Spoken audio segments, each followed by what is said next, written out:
that be where maybe would we have gone wrong when it comes to the mass graves? Because if you look at the headlines that followed the discovery of this one body, Isnina, and what the leaders in that area were saying, it immediately came out as though there are mass graves. Yes. And this was really, it becomes a very tight rope to walk, because you're not saying there are mass graves as a media, you're saying this is what they're saying. But at the same time, you have no time to verify. How do you strike that balance, David? It's one of the stories that really gave us a lot of difficulties trying to navigate.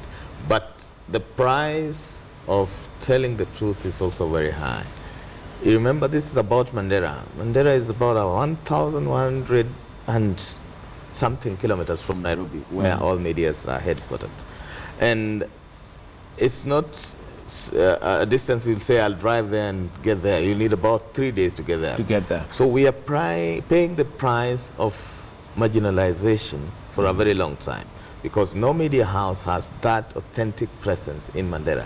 What you need to do is maybe fly there, but it comes also with risk. Is it safe to fly in and go and cross-check this fact? So it's very difficult. Even mobile phone penetration is very minimal. So you have to rely on either the governor, if he picks up the call, or rely on police officers to give you information.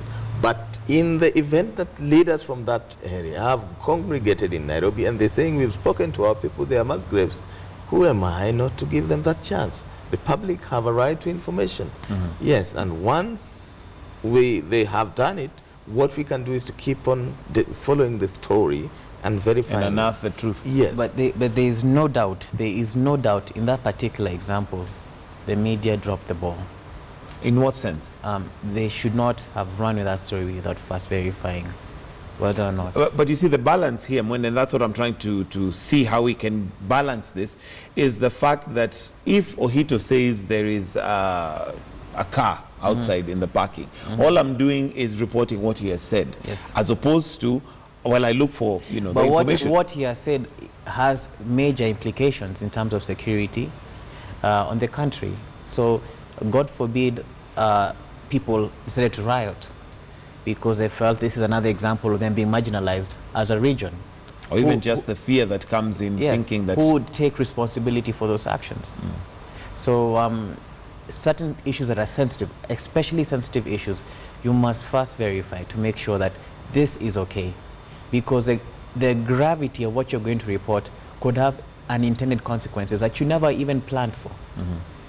All right, David, do you feel that the media dropped the ball in this particular case? I don't think. I have covered Bill Okero for more than 3 sessions of Parliament. That's over 15 years. He's one of very sober leaders, which is why we even consider him as a columnist in the Standard Group. He's no ordinary politician who would go to a rally to say anything else. And when he came to a press conference with leaders from that part of the country, Mandera, and they are saying they are mass graves. I mean, we had to give him that benefit of doubt. In any case, we turn on our lenses of camera on very many low-cadre politicians, but he's been a fairly credible individual, and which is why after he verified himself, he went again and said, I apologize, I misled the public. And it happens. It has, not only in Kenya, it happens even in the US. So I don't think we dropped the ball. But for me, the problem is the media is still is covering the railway line, which was established by the colonialists. There are so many parts of this country that we are unable to cover effectively and efficiently. How many stories do you see from Tana River? How many stories are coming from Samburu? How many from Turkana, Mandera, Wajir, and so on? Because we have over-concentrated ourselves in the urban areas, period. So for us to verify an incident in Mandera, we have only to rely on the authorities. And the authorities were saying, yes, let's give it a doubt. We are getting to the ground. What else? But what's the reason for that? Is it down to the media fraternity investing in reporters who can go to such areas, or what has been the impediment for us getting there, away from security? I think the way we have shaped and framed our content really marginalizes those areas. And it's really unfair for those parts of the country that have been marginalized over 50 years. If you hired any graduate today, tell him I want to post you to Mandera, I'm very sure, like the teachers did, 90% of the respondents will tell you, no, if it's Mandera, forget about it. So how then can we tailor ourselves? Not that Mandera is going to remain uncovered for the rest of the life. And I know I've tried to do even content analysis on coverage of Mandera. There was literally nothing about Mandera which was positive.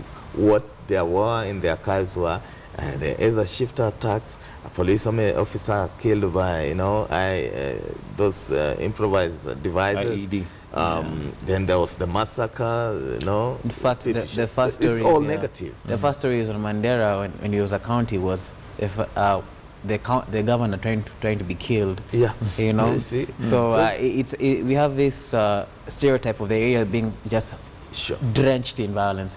One thing that I did like about the media, and we could contrast the reaction to the senator's mistake and his acceptance of following the rule of law as compared to the former prime minister. When he found out that he was on the wrong, he did not make a political story out of it. He reported himself to the police station and he was let go and he apologized.